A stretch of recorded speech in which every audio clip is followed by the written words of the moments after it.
Mayor Taylor, Here. Councilmember Redina, Here. Councilmember Watson, Here.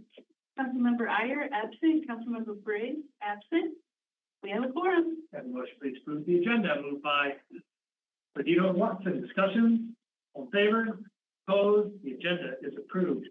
The evidence of June 11, 2024. Have a motion, please approve these minutes. Moved by Councilmember Watson, second by Councilmember Redina. Discussion of the minutes.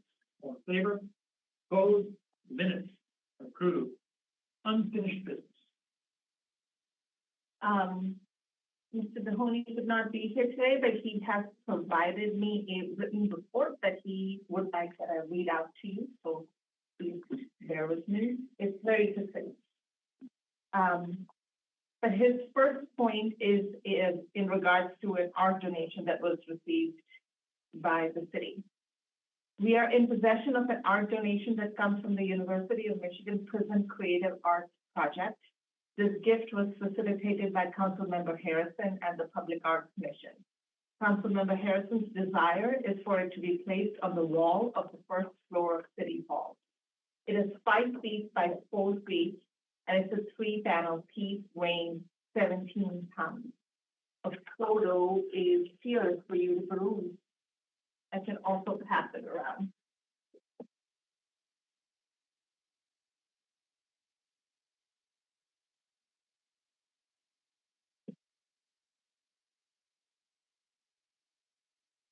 It is described as a metamorphosis of the tree evolving into a kaleidoscope of butterflies that were individually created by community members. Councilmember Harrison is desirous of having some type of unveiling ceremony in the lobby area of City Hall. Pending any concerns from this committee, this donation and requested placement has the city administrator's approval. Would you like me to convey any sentiments to him? Anybody? Sentiments regarding apologies. A piece of art that was donated by the University of Michigan Prison Creative Arts Project, which Councilmember Harrison is desirous of placing in the lobby area of City Hall. And that's the photo of it. For my part, I tend to think building is administrative. Yes. Administrator, more Yeah. than fun. Yeah. I also think it's the location in City Hall is a little different than that general principle. And so mention to admins does make sense in this context. Appreciate the heads up, but yeah. I would agree, and then I would also assume that there's just like an understanding that it may not be permanently on display there.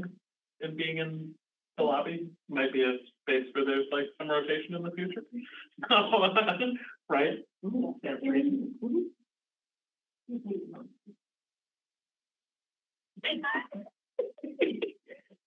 Okay.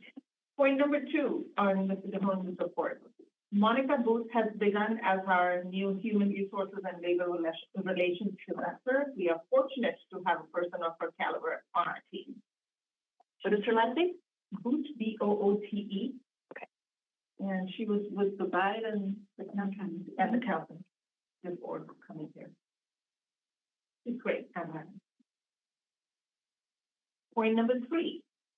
My, meaning his, annual anniversary date was in May, so it is time for my annual evaluation. I am comfortable engaging Amy Sell to conduct some type of survey involving those who are my direct reports, the city attorney and city council. I will be making a specific compensation request. He does not elaborate much, but I see on the agenda that point number 3 is his performance evaluation. I don't have anything additional to add into point number 3. I think he's just going to come back to you with a contract with Amy. And if he is going to do that, then for synergy's sake, I will also start my process. It just makes sense. That's okay. I think typically we have the two of you work with Amy on a rubric that was appropriate for upstream and downstream responders. Once you're good with it and she's good with it, then it tends to come here for us to review and be good with it or other ones. Does that conform with people's recollection and hopes and dreams? Yeah, the process worked pretty well last year. Do you need a motion for sell? No, I don't think so, because I think right now it's just an informational item. When we do come back to you with a rubric, then I'll probably ask for a motion. Okay. I have begun work on an RFP that we will use to search for a consultant to do the reparations work called for in the approved resolution. At the same time, we are working on options to pay for it. We have begun meeting to determine a path to develop some form of unarmed response program. I am still planning to visit a couple of cities this fall that have programs. Seeing a program in action is essential to really understanding how the pieces interlock. Councilmember Briggs requested an update on R23-331, resolution to improve data transparency and performance management. Staff update is as follows. City staff have examined the open data portals recommended in the resolution in Boulder and Durham, and reviewed industry best practices from various agencies and organizations. We aim to find an approach that best fits the city's culture. As the project progresses, we will continue to monitor and adjust our data management strategies based on the latest best practices. Although city departments currently provide many useful data sets to the public, we acknowledge that there is no consistent or unified approach across departments. To address this, staff are creating an inventory of currently available data sets and reports from all areas and centralizing them. This will help data consumers, both internal and external, find information more easily. Once this inventory is complete, we will supplement the existing data as needed to better demonstrate progress towards the city's goals and objectives. Anything you want me to tell them about that?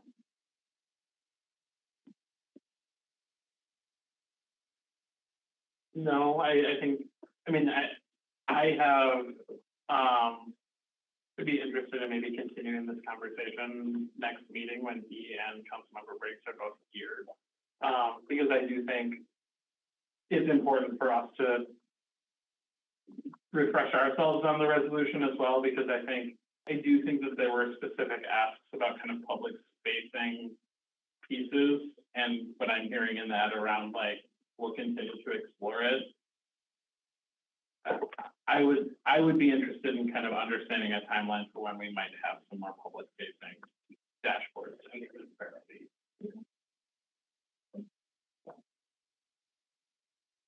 Last point, Councilmember Briggs requested an update on public services staffing. Staff is reevaluating the structure of how the transportation unit is placed within the organization. We are taking a look at a few other city governments. Once that is complete, we will close for the transportation manager position and move forward. In the meantime, the role is being managed by an interim. That's the report. I have also had conversations with Councilmember Briggs about this as maybe an opportunity for us to have a discussion here. One of the things that I've always wondered, and I guess this should be a question for Milton around what best practices are elsewhere, is I believe that right now our transportation manager reports up to an engineer. And I wonder if that is in some way limiting in terms of a broader transportation vision. And wondering if now might be an opportunity for the administrator to explore if it's the right structure, acknowledging that this is a decision for him to make. I think that's consistent with I agree. yeah, what he's up to. But yeah, I think that's the conversation that Erica and I have had, and so, but she is not here. Okay. I'm sure he's aware of it. I'll reiterate it. Related, and, since you're not, owning, the, service area administrator and their engagement. with things transportation. I think is also a great needed question. Okay. Okay, sounds good. That's, item number 1 on your agenda, which brings us to item number 2, which are my updates. So in the last admin committee meeting, we talked a lot about, homework and research that I needed to do on 2 topics in particular. The council training and travel, budget that was approved in the last budget cycle, and rules and reporting requirements around those expenses was the first topic. And then the second topic was the new budget approved for the written council communication, right? So I will take one at a time. On the council training and travel, there is a current policy, APP 504, that applies to council member travel and request for reimbursement. And the request for reimbursement is also actually directly addressed in current existing council member, council administrative rule 3. So we have 2 written pieces that govern expenses by council members, but they don't address directly some of the questions that you had raised last time. So there may be a need to either supplement or perhaps edit. I think if we were going to edit, then editing the council administrative rule makes more sense than editing the APP, which also applies to employees.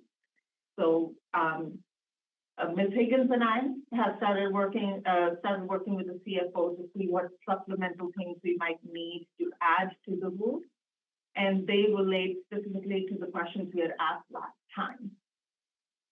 One question was, should we get pre-approval from colleagues, tell them where we are going before we go?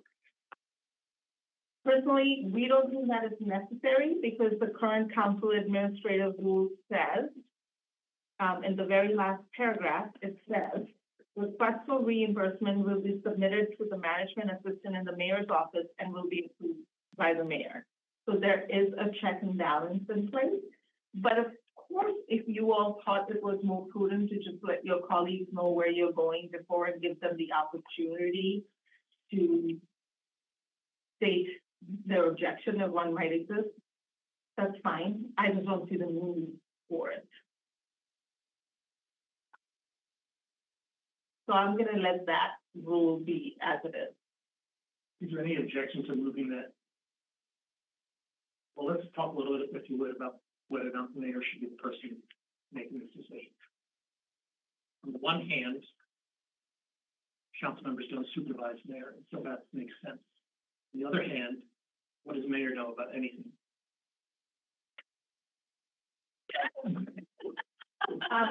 I think Mayor structurally has no review power, is not charged with having an understanding of policy, and has no antecedents with respect to policy review and reimbursement administration. I understand what you're saying. On the other hand, there's a whole policy that governs it, which would guide whoever mayor is in determining whether it was appropriate or not. Right? Yes. Or mayor and administrator could share such responsibility, but administrator also does not supervise council.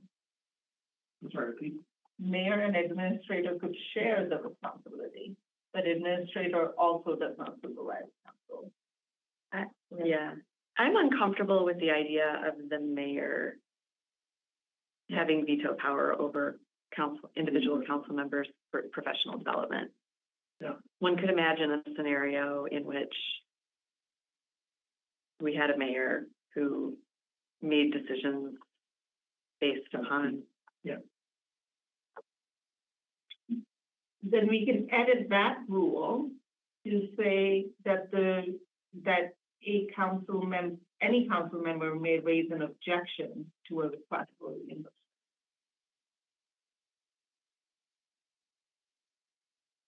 Can we just send it to the CFO? That way, because we don't supervise CFO, I see.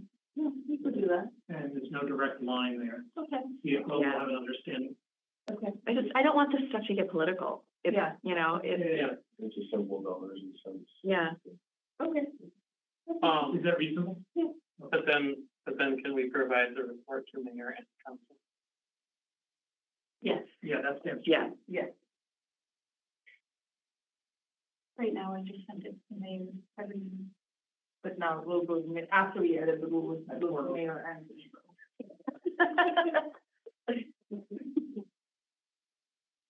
Okay, so we can make those changes to the rules. Okay, This means that the rules that once again go back to all council, but it is what it is, right?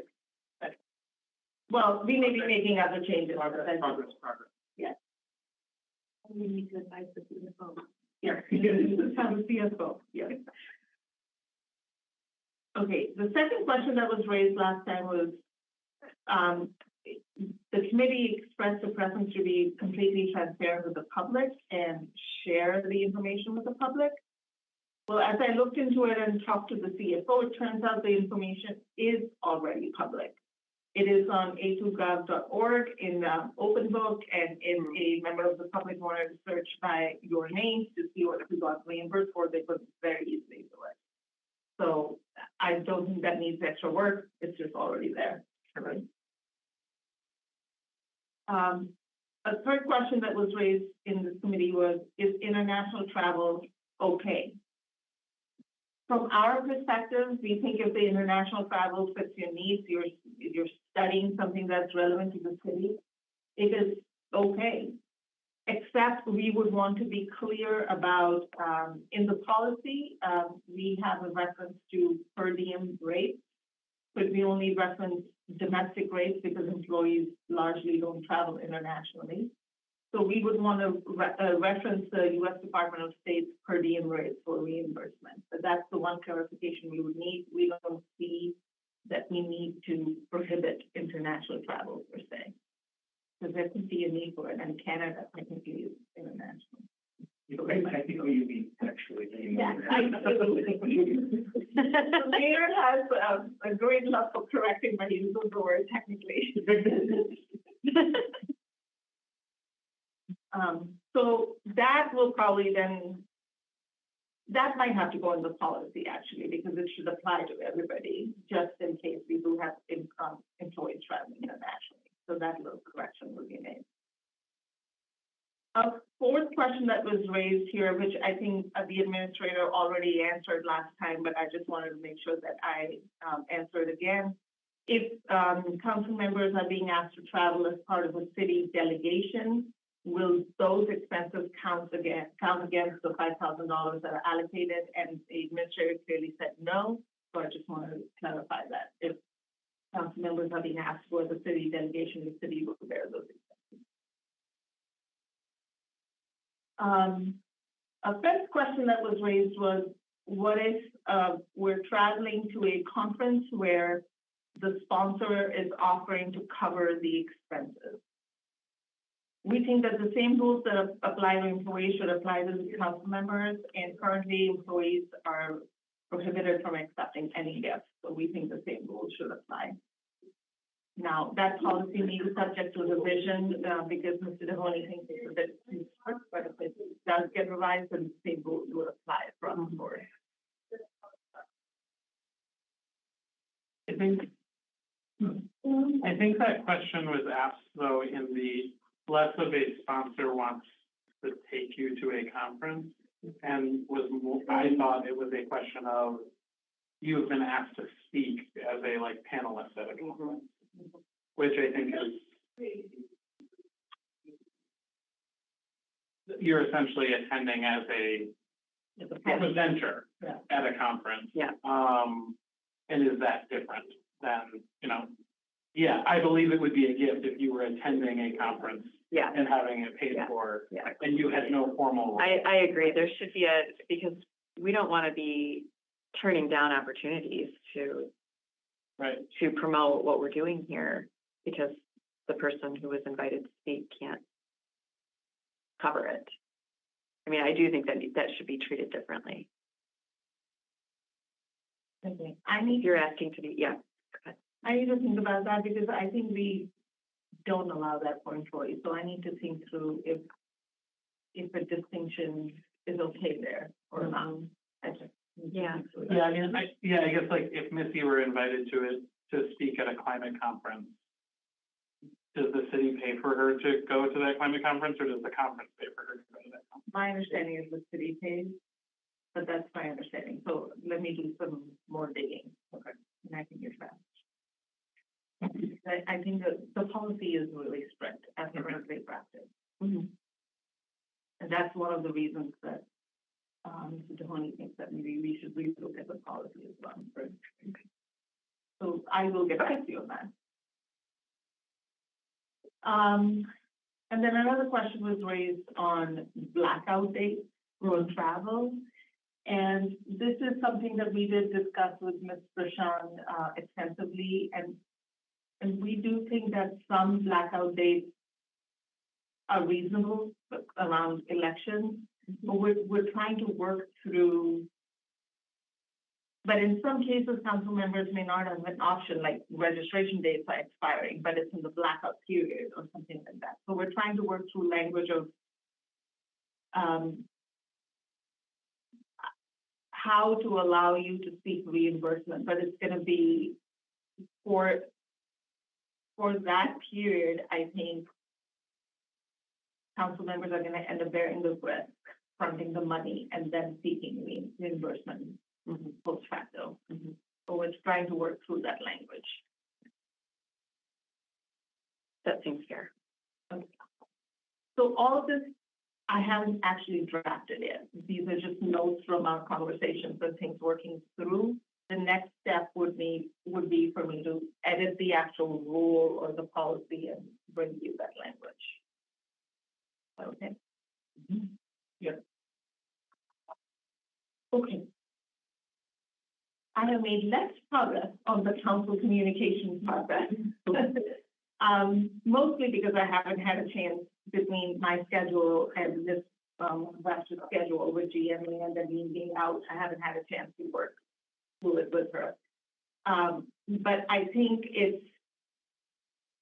what we need is like an actual process. A question was raised, do we need a policy? I don't think we need a policy. We have a document called Guidelines for Interaction Between Council Members and Staff. It could go in there. I think the concern is more about a process and expectations on when content would be viewed from council members to the communication staff and how much time they would need to put together the communication. And I just need to work through that process with Lisa and come back to you. But on some of the questions that were raised, one question that was raised was, would it have the city seal? And we think that because the city funds are being used, it should be identified as a city communication, whether it has the actual seal or some other notification identifying it as city communication, I think is important because city funds are being used. Another question that was raised was, would each council member have their own mailing? We think it should be one mailing per ward simply for efficiency reasons, because then you're into timing or different layouts. But each council member should have their space for their messages. And that's the part that the communications department will have to tell us how much lead time they need to get that content from you to get it laid out to mail. And the mayor would have his or her space in each communication for each ward. So I'm visualizing 3 columns: council member 1, mayor, council member 2 for each ward. That's really thing. And I guess, I don't know, maybe somebody who has done this more recently, that could result in actually much more expensive mailer. Yeah. Because it could get a lot bigger. It's gonna be big. Okay. Now, if you were just doing one per ward, and if the mayor's, oh my gosh, if the mayor's in each one, then the mayor wouldn't need their own. So right, because then the mayor reaches everybody that way, Yeah, right? yeah, that's what I was thinking, but I do need to work with Lisa through this. But you'd have to look at then how big does it need to be to accommodate everybody? And we initially had some reservations about hypothetical scenarios in which council members had a difficult time collaborating. However, But if I each don't know. has their own piece and the common content is being set by communication, yeah, and each council member has their own space, yeah. then that might reduce the need to collaborate. I think, yeah.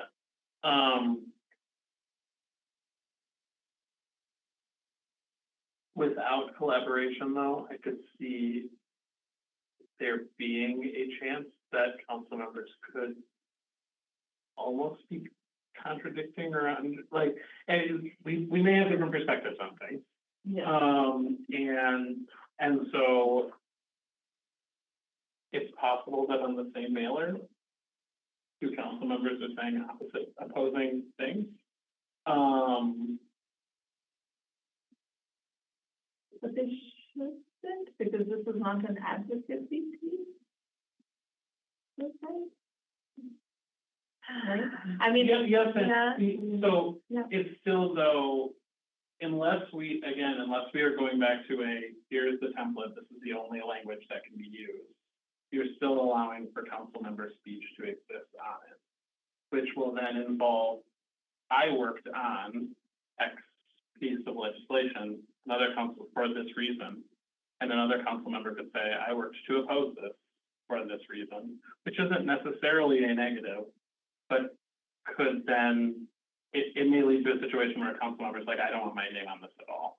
If like, I could see that happening. I think we do, and this gets into kind of rules around it too, I mean, I certainly don't envision council members using this to talk about their opposition to something. Unless you don't. No, I mean, I envisioned creating some rules around, that this is to share. Yeah, yes, the resources, and then, some things that you're working on, not working against, working for. Working to repeal something. I mean, Yeah. Working to preserve something by defeating something. Yeah, okay. Y'all are too cute. Yeah, well, I mean, that's the challenge in developing what this looks like. Mm-hmm. And so, and I do think, I mean, like,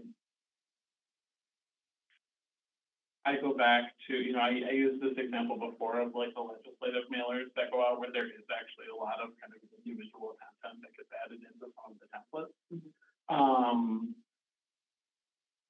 And we talked about like, well, there aren't overlapping House members, right? But there is an overlapping senator and an overlapping House member, and they're both sending out to the same household. And sometimes maybe a Republican and a Democrat, right? Like they might be very different. I don't know. I'm still struggling, lacking kind of like templates to work off of that I think provide a lot of that foundation of what the piece should entail. That's where I think it gets a little more. Well, why don't I do this? Why don't I work with Lisa, or actually, I mean, I will be involved in it, but Billy Milton should be leading it. We'll work with Lisa to develop a template and show you what we think it should look like. Yeah, perfect. And maybe that'll be. Then we've got a starting point to actually react to. The cost, the scheduling, like that all has to kind of come together. Yeah. I feel like, But I mean, absent this concern that we're having, I do think it makes a lot of sense to do it that way. Yeah, I think, right. Yeah. I think the question, I think pricing out the difference between the mayor Right. and the, and the size of the lid and everything, the size of the piece.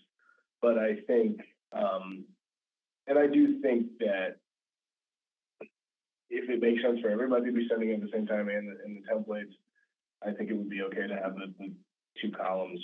You know, maybe not everybody agrees with that. I think it makes sense.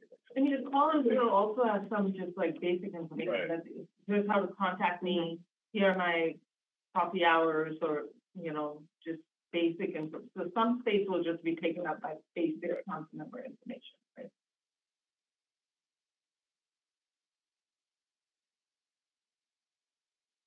I think co-locating people will give rise to complication. But you also only have $100,000 and it burns fast, right? So maybe I should talk to you. First place, everything. I appreciate the desire to, you know, to reduce the number of mailers. But like certainly,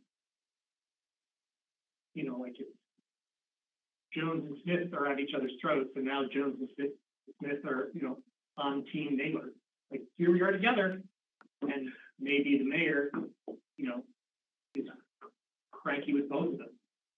And now they're all together on this neighbor. Yeah, but they're you can call, but I mean, but as a resident, you should be contacting both of them. Yes, You absolutely. should know exactly who they are. You know, if the goal of this is to kind of bridge the digital divide and know who's representing you, it makes sense to hit everybody to me, it makes sense to hit everybody at the same time. And you know, equally, you know, they might not disagree, they're elected at different times, all these different things, but they are your representatives, and you don't want to know about one and slip on the other one. I think That's my what I think I view more is if you are doing a mailer, I'm not necessarily opposed to it, but if you are doing a mailer that has multiple representatives, I think there should be very little room for personalization, because I think that's where you're going to run into challenges. If this is a very basic, like very little of this can be edited, here's the pictures, here's awareness of who your council members are and how to contact them, like some important city information, that is maybe less challenging. I think once you start allowing personalization, you are going to have challenges putting people together. Maybe not always, maybe not most of the time. Yep. But it will happen. Yeah, I see. I mean, yeah, I think the point of perhaps like I was saying that if it's going to say this, I don't want to be on it at all. I understand, like that seems like a very possible scenario you can get into. Sure. But at the same time, I think that idea of like limiting how much can be said that's outside the scope of a common sort of set of reasons, like common set of reasons, common choice menu of narratives or whatever it is. You know, common template. I think that's good. Or, you know, Have you gotten a legislative mailer recently though? me? Yeah. No. I know my I want to bring one from. I've gotten sushi. I mean, I have gotten sushi. Because like the most recent one I got from like them were even less. Some are significantly more personalized than others. There's like a tag tips one that's basically the same in every district. But like, and yeah, like a seniors one or whatever, and they're like the same across. But like sometimes it's literally just like, here's the legislation, bullet point by bullet point that we're lowering prescription drug costs, we're doing whatever, and it's like, these are the things I'm working on. And that is a huge part of the identity of that council, right? Like, I'm on very different committees than I should. Right. And so like, we do tend to work really well together. I think we could probably collaborate on this piece easily. But the content that would be important to us to feature based on our work would probably be very different. Yeah. But I do, just down to the final, or just to the other point of like, even if they are in complete opposition, short of someone saying they don't want to be on it, like, is it, the contradictory messages or whatever, like, is that really that much? I think the real question is how much are we saving, or, you know, I think when both in the timeline, staff work, how much are we saving or not? Because you could be right. None of this, you know, we're not getting much, you know, save bang for the buck on the, you know, we're creating more headaches and more trouble by trying to make it all in one mailer. I understand that, but I would want to get more from the staff. Yeah, let me get some estimates from Lisa. But at least as I was envisioning, you would not have a whole lot of space. because you have 3 people with some basic information and then a little bit of space. But let me get some, actual estimates from Lisa. Yeah. Um, Yeah, it would be helpful to know what the cost of a mailer is, Yeah. because like, I assume it is less than putting a postage stamp on it. I actually don't know, so I don't wanna. Well, there's usually like a discount bulk rate, there's usually like a nonprofit rate, Yeah. assume it's a municipal Government rate. rate, And so I assume there's a lower cost, but the bulk of the cost is going to be postage, that's right, where the Yeah. cost is. And so knowing what, hitting every household costs in that ward. Yeah. That would help with this a lot. Okay, I'll get that data from Lisa. One big mailer, all. No. There's already, people already don't know which ward they live in. Mayor on. If that's all you were sending, it might be okay. If that's all you were sending, that might be okay. but I mean, okay, so we have 50,000, we have 50,000 households in Ann Arbor. That's something. And even if it were the actual cost of a forever stamp, which is 73 cents. So that's 36.5 to hit all households. One. One. So, right, but if you did, okay, so times 3, it's still under 100. But that means like no. Well, but that's also at the highest cost. That's at the highest, I mean, when we do political mailers, it's like 40 cents. Right. And that includes the printing. Right. So. That's how I came up with this. Yeah, Okay, well, I'll get some real estimates from Lisa next Okay. time and maybe a template if she can put together one. That's it for my update. Oh, and Mr. McDonald is not leaving until the fall. oh, all righty. I'm waiting for you to come back and you're like, we've convinced it to just not renew. Yeah. My charms don't go that far. And we've already addressed, engaged number 3. Is there any information or upcoming business? In the absence of information on upcoming business, public comment, would caller number 901 like to speak at public comment? If so, please enter *9 now.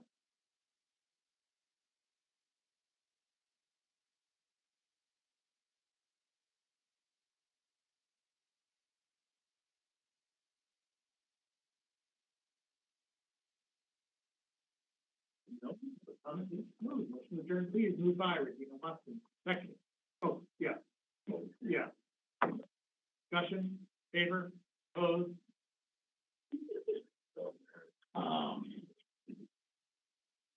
You know what?